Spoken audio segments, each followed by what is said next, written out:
Au début du récit, on aperçoit des commandos d'élite dans un avion.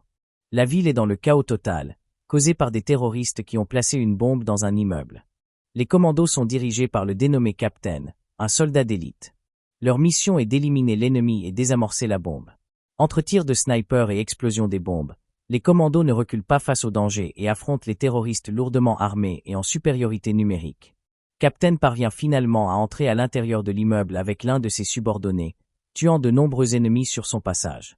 Il décide ensuite de se rendre à l'étage du dessus, qui est l'endroit où se trouve la bombe. Les autres membres de l'équipe arrivent à leur tour et la bataille devient sanglante. Captain se rapprochait de la salle où se trouve la bombe, mais lorsqu'il a vu que l'un de ses subordonnés était sur le point de se faire abattre par l'ennemi, il a fait demi-tour et est venu à son secours. Malheureusement, dans sa tentative de sauvetage, Captain se fait mitrailler par l'ennemi et meurt après avoir été touché à plusieurs reprises. Le jeu se termine et on fait la connaissance de Kwon Yo, un ancien champion de taekwondo qui passe désormais ses journées à jouer aux jeux vidéo dans un cybercafé. Il est au chômage, mais très populaire dans le monde des jeux en ligne. Son pseudo c'est Captain, et il est le chef d'une équipe appelée Résurrection. Il aide toujours les autres dans le jeu, même s'il doit risquer la vie de son propre personnage pour eux. Un jour, après une session de jeu, Kwon Yo aperçoit un smartphone qui sonne à côté. Quand il décroche, une fille à l'autre bout lui dit qu'elle l'a oublié au café et elle lui demande de le lui apporter à son domicile. Au début, Kwon Yo refuse parce qu'il était en plein milieu d'une partie de jeu. Mais quand elle lui propose $300, il change d'avis et file chez elle. À son arrivée, il trouve que la porte était déjà ouverte. Il sonne quand même et une voix féminine lui dit d'entrer. Une fois à l'intérieur, il aperçoit une silhouette dans la salle de bain et la personne qui se trouve sous la douche lui parle derrière une cloison vitrée. Elle lui dit d'aller déposer le téléphone dans sa chambre à l'étage, ajoutant qu'il va trouver son argent sur le lit. Une fois la mission terminée, au moment de partir, Kwon Yo lui conseille de verrouiller sa porte à clé afin d'éviter les intrusions. Le lendemain matin, Kwon Yo est réveillé en sursaut par des flics qui débarquent dans sa chambre. Il se fait arrêter et on l'accuse d'avoir violé et tué une fille. Kwon Yo est complètement perdu et choqué. Il ne comprend rien à ce qui se passe. Il a les mains pleines de sang et une arme ensanglantée est retrouvée dans sa chambre. Les preuves sont accablantes. Ses empreintes et son ADN ont été retrouvés sur les lieux du crime. Les caméras de surveillance le montrent en train d'entrer dans l'appart. Et pire encore, il est accusé d'avoir violé la jeune fille 2 fois avant de la poignarder à mort.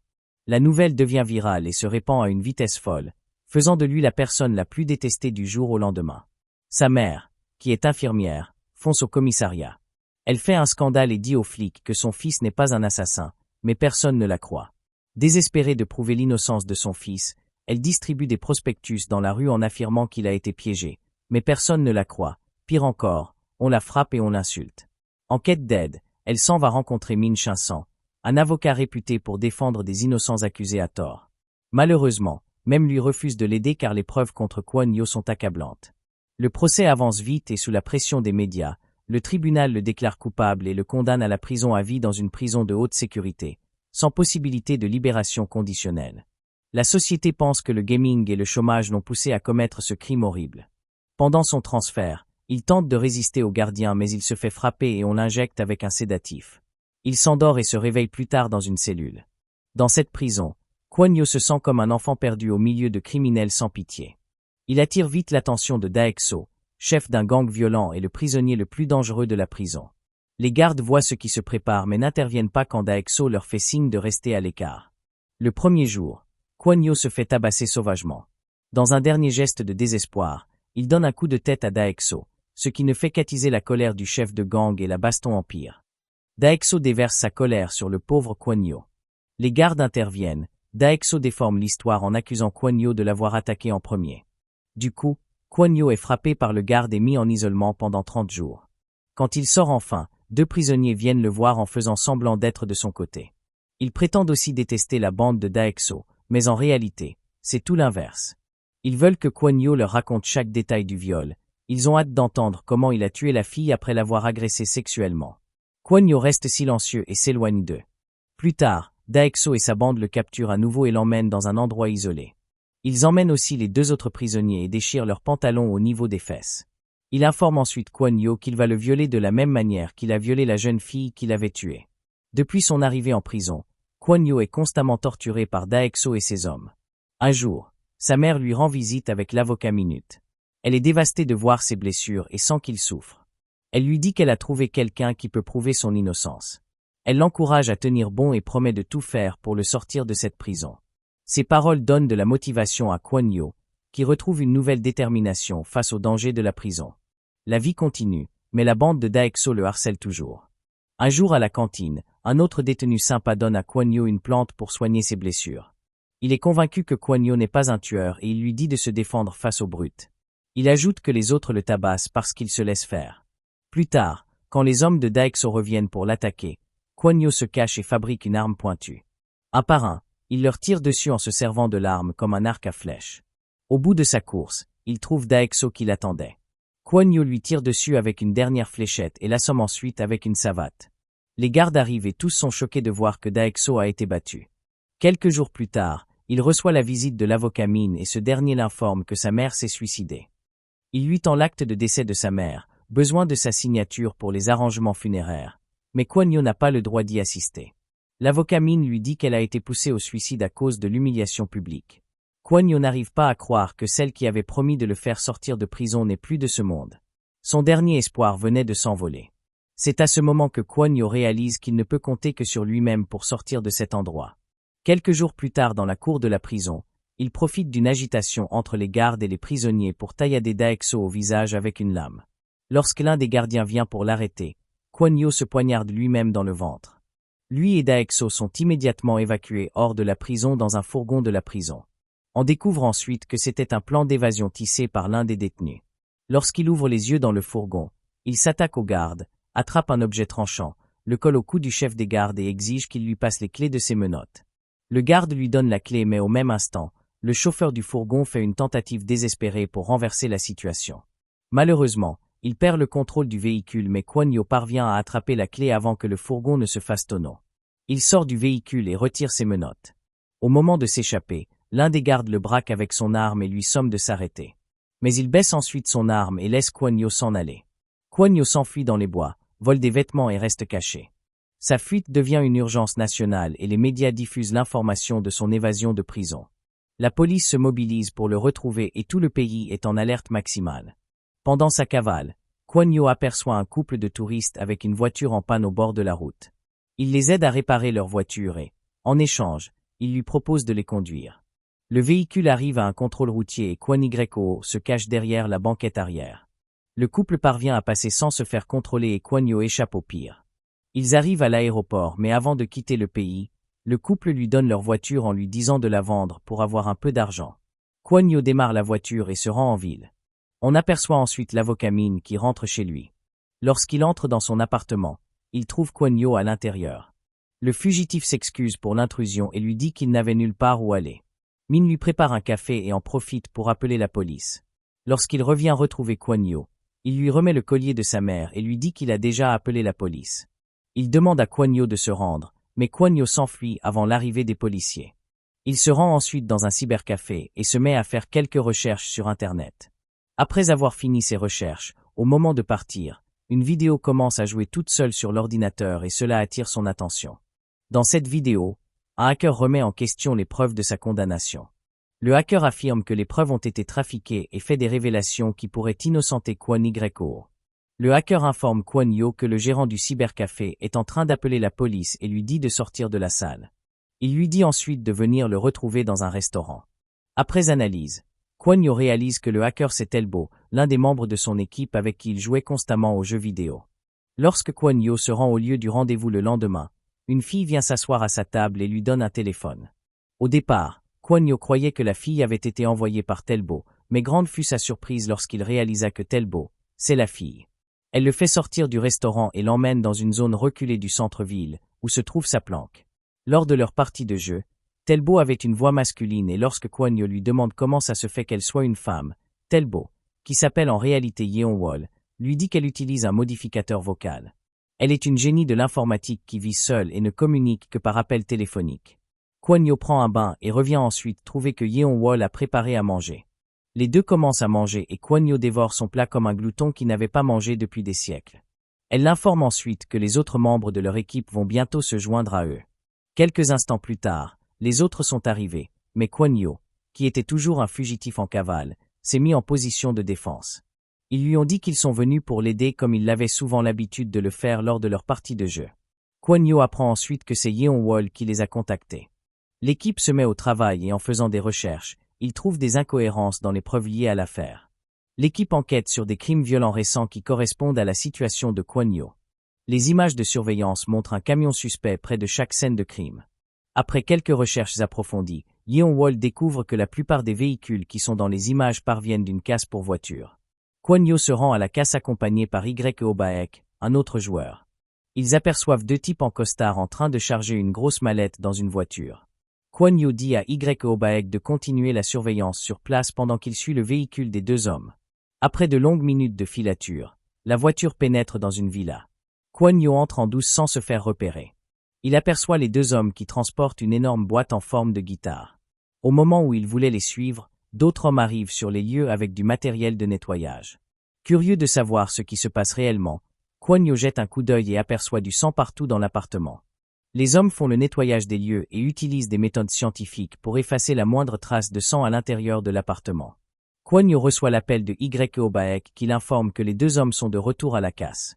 Ils ont chargé la boîte en forme de guitare dans un fourgon et sont aussitôt ressortis. Kwon Yo demande à Yeo Baek de les suivre, ajoutant qu'il va venir le retrouver. Quelques instants plus tard, Kwon Yo et Yeo Baek se retrouvent devant un immeuble. Yeo Baek lui dit que les hommes sont entrés à l'intérieur de l'immeuble, mais l'accès est compliqué pour les inconnus. L'équipe décide donc de pirater le système informatique de l'immeuble. Deux membres de l'équipe se font passer pour des techniciens informatiques et se rendent à l'immeuble. Une fois dans la salle des serveurs, ils piratent les machines et permet à Yeon-wol de se connecter au système informatique. Elle prend le contrôle des portes et des caméras, permettant à Kwon Yo d'entrer dans l'immeuble facilement sans se faire repérer. Elle le dirige jusqu'à la chambre où se trouve la boîte en forme de guitare. Lorsque Kwon Yo ouvre la boîte, il aperçoit le cadavre de l'acteur So Young-jun, une star montante du cinéma. Il entend des bruits et se cache dans un coin. Une équipe de professionnels débarque et commence à créer une fausse scène de crime. Ils font une magnifique décoration des lieux, faisant croire à un rendez-vous galant entre deux amoureux. Après leur départ, Kwon Yo sort de sa cachette, choqué par cette mise en scène. Ce qu'il ignore, c'est que le cerveau de cette opération, qui n'est nul autre que l'avocat Min, l'observe à travers une caméra dissimulée dans la pièce. En réalité, l'acteur a été assassiné par sa petite amie, la fille du directeur Choo Sang-deok. Pour protéger sa fille, le directeur Choo a contacté l'avocat Min afin qu'il trouve un bouc émissaire qui va endosser le crime. L'avocat Min se rend dans une salle secrète qui se trouve dans l'immeuble, verrouillée par reconnaissance faciale. Une fois à l'intérieur, il utilise un superordinateur ultra puissant pour choisir un bouc émissaire qui va endosser le crime dans la liste des conquêtes de l'acteur. Après avoir trouvé sa cible, il envoie des professionnels dans son appartement pour recueillir ses empreintes, sa salive, ses cheveux et toute chose portant son ADN qui pourrait l'incriminer. Les professionnels retournent ensuite dans l'appartement où ils avaient fait la décoration et commencent à placer les preuves recueillies dans différents coins de l'appartement. En regardant cette mascarade, Kwon Yo comprend enfin comment il avait été piégé, mais jusqu'ici il ignore toujours par qui. Il demande à Yeon-wol de scanner l'empreinte du bouc émissaire à travers l'écran de son ordinateur et de rechercher son identité. Une fois l'identité de la personne retrouvée, l'un des membres de l'équipe se rend dans un salon de coiffure où elle se faisait coiffer et profite d'une minute d'inattention de la dame pour installer un logiciel espion dans son téléphone, permettant ainsi à Yeon-wol d'écouter ses appels téléphoniques. Elle recevait plusieurs appels, mais un appel en particulier a attiré l'attention de Kwon Yo. Il avait reconnu la voix de la femme qu'il avait appelée au cybercafé pour lui demander de venir lui remettre son téléphone à domicile. Cette dernière disait à la fille qu'elle a retrouvé son portefeuille qu'elle avait égaré et lui disait de venir le récupérer. L'adresse de récupération qu'elle lui avait donnée était la même chambre que les hommes de l'avocat Min avaient décorée. Yeon-wol demande à Kwon Yo d'appeler cette femme qui piège des innocents et de garder la conversation pendant 3 minutes, le temps pour elle de localiser son emplacement et trouver son identité. Une fois son identité obtenue, Kwon Yo retrouve la femme derrière la voie et essaie de l'enlever, mais elle s'enfuit à moto. Les gens reconnaissent le fugitif Kwon Yo et appellent la police tandis que Kwon Yo prend la moto en chasse sur l'autoroute, suivi à son tour par des voitures de police. La vieille voiture de Kwon Yo tombe en panne et il se fait rattraper par la police. Au même instant, une camionnette fonce sur le barrage de la police et après la collision, Daexo fait son apparition. Il avait été libéré grâce à l'avocat Min et sa mission est de capturer Kwon Yo. Il assomme Kwon Yo, l'amène dans un bâtiment abandonné et se met à le torturer en lui infligeant les mêmes blessures que Kwon Yo lui avait infligées en prison. Pendant ce temps, Une unité de SWAT qui avait été alertée par Yeon-wol arrive devant le bâtiment et se prépare à intervenir. Yeon-wol appelle le chef de l'unité d'intervention et se fait passer pour une victime qui est sur le point d'être violée par Kwon-yo à l'intérieur du bâtiment. Les agents du SWAT entrent dans le bâtiment et passent à l'action. Kwon-yo profite de la diversion pour s'échapper par l'arrière du bâtiment. Yeon-wol apparaît avec sa voiture et lui demande de monter. Elle conduisait de manière catastrophique, du coup Kwon-yo a dû récupérer le volant.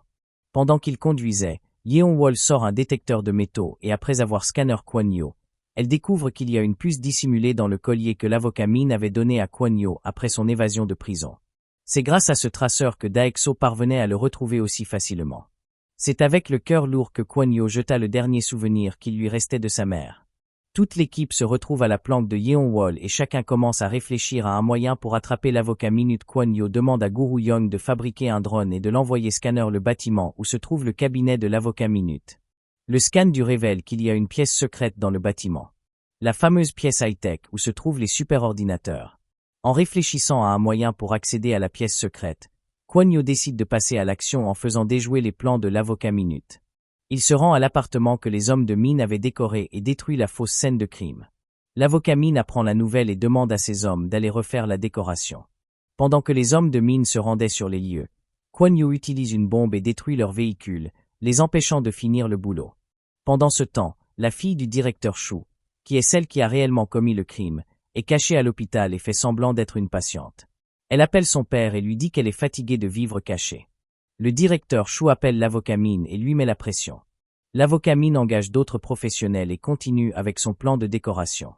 Il contacte ensuite une journaliste et l'informe que l'acteur So Young-jung a été assassiné dans un appartement.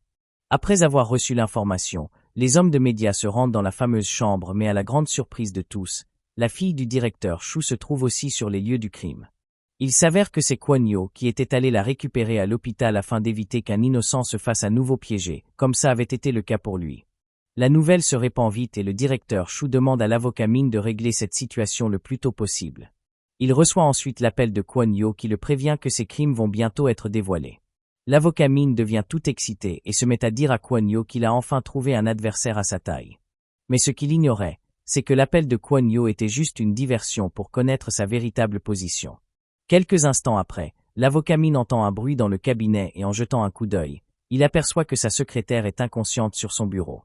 L'avocat Min s'enfuit et tente de se réfugier dans sa pièce high-tech mais après avoir déverrouillé la porte, Kwon-yo le rattrape et se met à le frapper. L'avocat Min reçoit la bastonnade de sa vie et se met à supplier Kwon-yo d'arrêter parce que ça lui faisait très mal. Kwon-yo le laisse souffler un instant et allume les superordinateurs high-tech. En fouillant dans les fichiers, il découvre une vidéo qui démontre comment il s'était fait piéger. Il tombe ensuite sur des vidéos de sa mère qui protestait sous la pluie avec une pancarte qui disait que son fils était innocent. L'avocat Min sourit et avoue qu'elle ne s'est pas suicidée. C'est lui qui l'avait tuée parce qu'elle causait des ennuis. La rage envahit Kwon-yo et il déverse toute sa colère en tabassant l'avocat Min encore plus fort, bien décidé à lui faire payer pour tous ses crimes. Mais avant d'en finir avec lui, Kwon-yo insère une clé USB dans l'ordinateur et lance une copie des données. Au même instant, l'avocat Min l'informe qu'avant son arrivée, il avait déjà envoyé Dae-so et ses hommes capturer les membres de son équipe à la planque. Il compte utiliser Yeon-wol pour innocenter la fille du directeur Shu et tuer les autres. Kwon-yo tente de le tuer mais il révèle à Kwon-yo que si Dae-so ne reçoit pas son appel dans les 10 prochaines minutes, ça sera le signal pour éliminer les membres de son équipe. N'ayant pas le temps d'attendre la fin du transfert, Kwon-yo fonce sauver son équipe. Pendant ce temps, à la planque, Dae-so tente de tirer sur l'un des membres de l'équipe de Kwon-yo, mais rate sa cible. Après plusieurs tentatives ratées, il réalise que son arme est défectueuse. Soudain, les lumières s'éteignent et la pièce devient complètement obscure. Grâce à ses incroyables talents de combat, Kwon-yo met les hommes de Dae-so hors d'état de nuire et sauve tous les membres de son équipe. Ils sortent ensuite de la planque et démarrent la voiture, poursuivis par Dae-so et ses hommes. Ils parviennent néanmoins à leur échapper et atteignent l'autoroute. Lorsque l'avocat Min aperçoit cela depuis sa salle high-tech, il manipule des vidéos et fait passer Kwon-yo pour le meurtrier de l'acteur So Young-jung. Il envoie les fausses preuves aux médias et informe la police de la position du véhicule de Kwon-yo. L'équipe de Kwon-yo se retrouve pourchassée par le gang de Dae-so et par la police en même temps. Ils parviennent néanmoins à rouler jusqu'à l'immeuble d'une chaîne de télévision. Ils déclenchent une fausse alerte de sécurité et le personnel quitte l'immeuble. Yeon-wol se rend dans la salle des machines et installe son matériel pendant que Kwon-yo et les autres font diversion dans le parking. Dans un premier temps, la diversion fonctionne, mais les choses dérapent après et ils se font capturer lorsque les renforts arrivent. Daexo capture Yeon-wol et la fait sortir de l'immeuble. Kwon-yo se lance à leur poursuite sur l'autoroute et tente de libérer Yeon-wol des griffes de Daexo. L'un des hommes de Daexo se joint à la chasse mais Kwon-yo parvient à se débarrasser de lui. Il continue sa mission de sauvetage et parvient à sauver Yeon-wol avant que le véhicule de Daexo ne fasse l'accident. Il s'arrête ensuite et dépose Yeon-wol avant de continuer à rouler jusqu'au l'immeuble de la chaîne de télévision, poursuivi par plusieurs voitures de police. Cerné par les voitures de police, Kwon-yo sort de sa voiture et lève ses mains en l'air. Les journalistes filment la scène et toute la ville regarde ce moment tendu en direct sur des écrans géants. Au début, l'avocat Min est content, mais sa joie se débranche vite lorsque son centre de commandement se fait attaquer par les hackers. Il se rend compte trop tard que la clé USB de Kwon-yo est toujours branchée à son superordinateur et vient juste de finir son boulot, envoyant toutes les preuves compromettantes au grand jour. Avec les vidéos transférées depuis l'ordinateur de Min, Yeon-wol monte une présentation en béton et prend le contrôle de la chaîne de télévision où elle avait connecté son matériel. Elle diffuse tout en direct et révèle les crimes des hommes, leurs clients puissants et comment ils ont piégé des innocents. Elle passe aussi en direct l'affaire de Kwon-yo pour prouver son innocence. Le public et les hommes de médias réalisent qu'ils se sont trompés sur Kwon-yo et plein d'autres personnes qui ont été enfermées à tort. L'avocat Min réalise qu'il est foutu et tente de s'enfuir. Une fois dans sa voiture, il se rend compte qu'on a enlevé le volant du véhicule. La police débarque et il se fait arrêter. Après ces révélations, Kwon-yo et son équipe sont blanchis de toutes les accusations et libérés. L'avocat Min finit en prison où il se retrouve face à Daexo, qui est furieux contre lui. Le récit se termine avec Kwon-yo et son équipe en train de célébrer leur victoire. Sauf que cette fois ce n'était pas dans un jeu vidéo, mais plutôt dans le monde réel.